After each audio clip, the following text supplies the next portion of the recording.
Well, did a guy at the center of the IRS scandal just get a big promotion? Welcome, everybody. Glad to have you. I'm Neil Cavuto. His name is Stephen Siak. He's accused of sending those threatening letters to conservative groups, among them the Richmond Tea Party. Letters demanding the date, the time, the location of all the group's activities, as well as copies of any handouts provided at those events and who got them. Now, at the time, Siak was working as an IRS-exempt organization specialist. Since then, he's reportedly been promoted to a supervising IRS agent.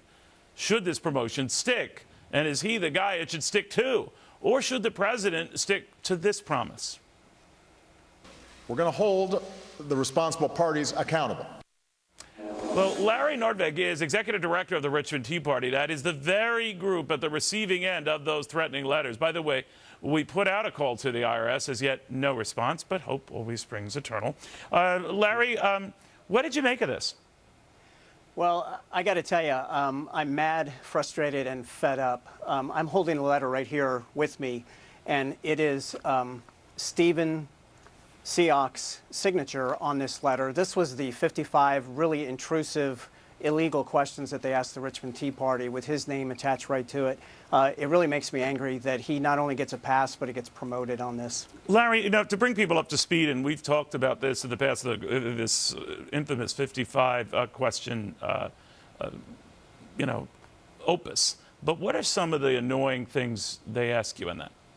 Okay, typical of a lot of Tea Parties and conservative groups, they target us and they ask questions like, who do you associate with? Let's get some copies of your web pages, including your member-only login pages.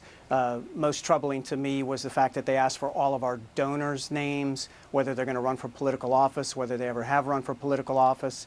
These things are, the whole point of the 501c4 is that our donors can remain anonymous so they can donate without being made public.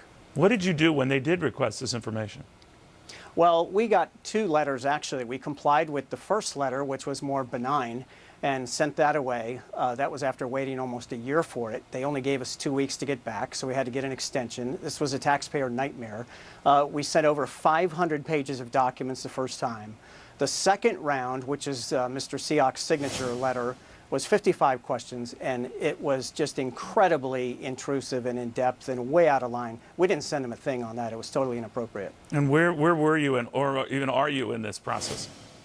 Well, where we are is right where we should be. A couple of weeks ago, I came on Fox, and I was asked, do you think this goes higher than some rogue workers in cubicles in Cincinnati? And now we know, after congressional investigation, that it certainly is wider, deeper, higher than we thought. And that's really what's so troubling to me. The more I find out, the more layers we peel back. But in the end, onion. was your organization ever granted that status, or are you still in limbo? No, we were granted status only after helpful letters from congressmen, multiple congressmen. And how long did it take? I don't mean to rush you, Larry, but how long did it take? No problem. It took 2.5 years. The average wait time on these things is 6 to 9 months. It took you 2.5 years. At what point did you say in this process, or did your lawyers or cohorts say in this process, now they're getting stupid, now they're getting silly, now they're just busting? Well, when we went past a year, we thought that was troubling as an organization. They're supposed to keep us updated after 270 days, I understand. Certainly when we went into 2 years, we knew something was up, and when we saw the round of questions that they gave us the second time, there was no doubt that something was really, really wrong. In retrospect, do you think it would have been better to rename your group the, Richmond We Love Government Group? No, I think we could have named ourselves a lot of things, lovers of the Constitution, and they still would have targeted us. Well, Constitution's a target. You got to watch that, young man. Yeah, we could have put progressive in there and, have a power swap in Washington, and if this is how the government's going to use the IRS, we're all in trouble. This is not a left-right issue. That's right. That is very well put. Larry, thank you very much. Can't believe what you went through.